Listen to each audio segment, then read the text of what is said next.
ایک دفعہ کا ذکر ہے کہ مکہ معظمہ میں ایک ولید نامی کافر رہا کرتا تھا۔ اس کے پاس ایک سونے کا بت تھا جس کی وہ پوجا کرتا تھا۔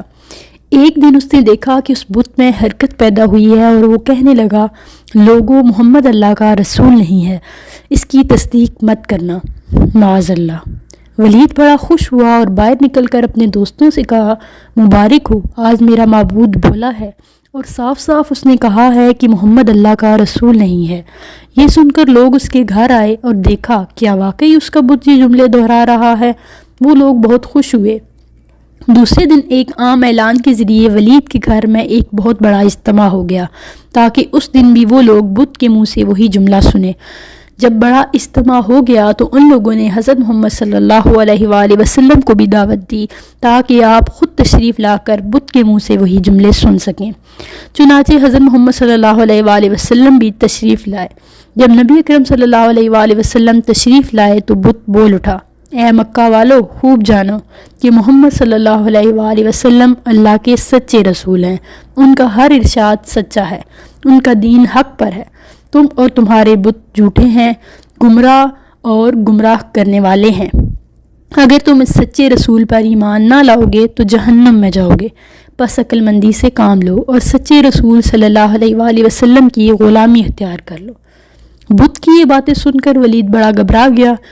اس نے معبود کو پکڑ کر زمین پر دے مارا اور اس کے ٹکڑے ٹکڑے کر دیے۔ آپ صلی اللہ علیہ وآلہ وسلم فاتحانہ طور پر واپس ہوئے تو راستے میں ایک گھڑ سوار جو سبز پوش تھا وہ آپ صلی اللہ علیہ وآلہ وسلم سے ملا۔ اس کے ہاتھ میں ایک تلوار تھی جس سے خون ٹپک رہا تھا۔ آپ صلی اللہ علیہ وآلہ وسلم نے فرمایا، تم کون ہو؟ بولا، حضور، میں ایک جن ہوں اور آپ کا غلام اور مسلمان ہوں۔ جبل طور میں رہتا ہوں، میرا نام مہین ہے۔ میں کچھ دنوں کے لیے کہیں باہر گیا ہوا تھا، واپس آیا تو میرے گھر والے رو رہے تھے۔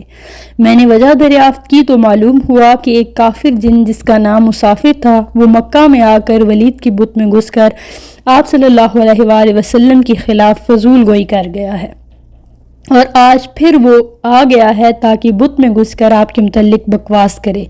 یا رسول اللہ، مجھے سخت غصہ آیا، میں تلوار لے کر اس کے پیچھے دوڑا اور اسے راستے میں قتل کر دیا۔ پھر میں خود ولید کے بت میں گھس گیا اور جو کچھ کہا میں نے کہا۔ یا رسول اللہ صلی اللہ علیہ وآلہ وسلم یہ قصہ سنا تو بڑی خوشی کا اظہار کیا اور اپنے اس جن غلام کے لیے بھی دعا فرمائی۔ سبحان اللہ۔ مزید ایسی اسلامی ویڈیوز اور واقعات سننے کے لیے میرے چینل کو سبسکرائب کر دیں۔ شکریہ۔